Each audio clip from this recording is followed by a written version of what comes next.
अगर वो बेसिस की भी बात करते हैं, तो अगर कुवैत के अंदर कल जो एयरपोर्ट पे अटैक हुआ, हम्म। कुवैत के अंदर जो हमारे एक भारतीय की भी जान गई, मीडिया रिपोर्ट्स के हिसाब से आपने देखा होगा। हम्म। मैं कह रहा हूं कि वहां पे कौन सा बेस था वहां पे, और जो दूसरे अलग अलग सिविलियंस की जगहों पे अटैक्स हुई, वहां पे कौन हम्म। सा बेस था।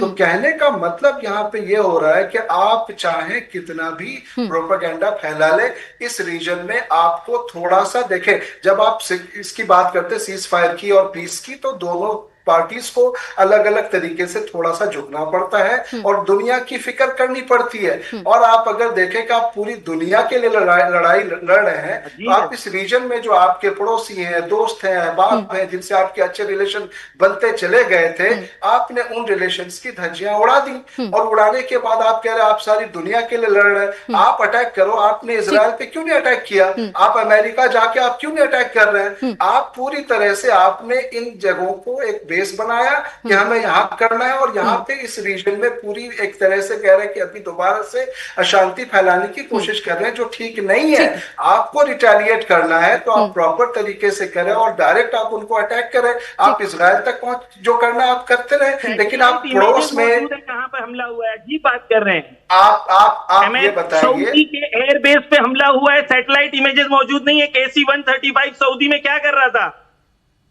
चाय पिलाने गया था KC-135। आप ये बता दो, आप मुझे ये बता दो कि आप अपने एम्बेसडर पे यकीन करते हो या नहीं करते? मैं आपको ये बता दूं करते? कि अमेरिका, आप मार्क रूबियो पे विश्वास करते हो कि नहीं? मार्क रूबियो खुद कह रहे हैं कि हमने सऊदी के बेसिस को इस्तेमाल किया, कुवैत के बेसिस को इस्तेमाल किया। खुद डोनाल्ड ट्रंप कहते हैं थैंक यू करता हूं मैं GCC कंट्रीज को कि इन्होंने वॉर में हमें पूरा सपोर्ट किया है। ठीक है साहब, ठीक है दाऊद जी, ठीक है। मैं और बता दूं, एक बात मैं ठीक है ना, वो चीज अगर मानेंगे। आप लगातार अटैक पे अटैक करते रह जाओगे, ठीक है, तो क्या अगला अब यही सवाल उठता है कि गल्फ कंट्रीज क्या करेंगे? ईरान पे हमला हुआ, ईरान रिटेलिएट कर रहा है। आप अजीब बात करते हैं, आप ईरान पे अटैक। चलिए ठीक है जाफरी जी, ठीक है, ठीक है, आप रिटेलिएट कर रहे हैं, बिल्कुल अच्छी बात है कि आप अपने आप को डिफेंड कर रहे हैं, लेकिन सऊदी कंट्रीज पर एक मिनट, चलिए ठीक है दाऊदी जी। मेजर सिवाज, लेकिन सऊदी कंट्रीज पर जो बार बार फिर से अटैक शुरू हो गए, चाहे वो कुवैत हो, बहरीन हो, UAE हो, इन कंट्रीज, ये कंट्रीज की फिर से क्या एंट्री होगी, या फिर ये सिर्फ अपने आप को डिफेंसिव ही खेलेंगे? ये अभी भी क्या अमेरिका का साथ देते हुए सीधे सीधे युद्ध में उतरेंगे, सीधे सीधे जवाब देंगे, या फिर अभी भी वो सिर्फ डिफेंसिव खेलेंगे? देखो गोनिका, ये अभी तक तो उन्होंने डायरेक्ट हिस्सा नहीं लिया, क्योंकि एक सच्चाई है, ईरान ने इनके ऊपर हमला किया ये बताते हुए कि वहां से मिलिट्री बेसिस का इस्तेमाल अमेरिका ने किया। जैसे हमारे दो व्यूअर्स बोल रहे हैं कि ये कॉन्फ्लिक्टिंग वर्ड्स हैं, but all said and done ये सच्चाई है कि सबसे ज्यादा अगर नुकसान इस लड़ाई का हुआ है तो ये सभी खाड़ी के देशों को हुआ, क्योंकि इन देशों के अंदर जो ऑयल जाता था वो सारा रुक गया है। Strait of Hormuz by and large, वैसे सऊदी भेज रहा है ईस्ट वेस्ट से, और UAE भी कहीं ना कहीं भेज पा रहा है, मगर ये सच्चाई है कि इनको बहुत ज्यादा नुकसान हुआ है। और अब अगर इनके ऊपर डायरेक्ट हमले होते हैं तो ये रूल आउट नहीं कर सकते कि सऊदी, UAE, आपके कुवैत वगैरह ये हिस्सा ले। तो इसलिए सभी ये कह रहे हैं कि ये लड़ाई का कोई हल निकलना चाहिए, नहीं तो ये लड़ाई का दायरा बढ़ेगा तो नुकसान होगा। दो बातें और इंपॉर्टेंट है गोनिका, ये समझना चाहिए कि ईरान की भी इकोनॉमी बहुत डिगमगा गई है।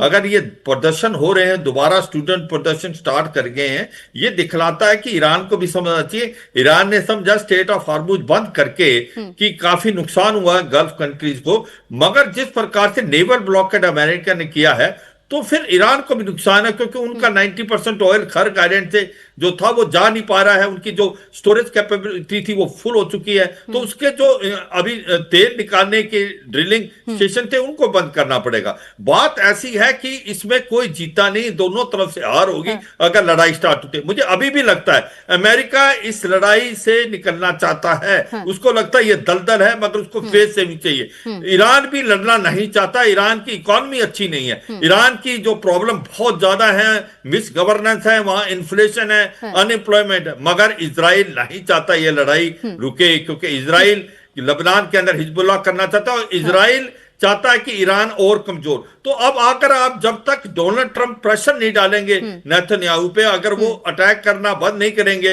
हिजबुल्लाह पे, लबनान पे, तो फिर ये बातचीत नहीं होगी।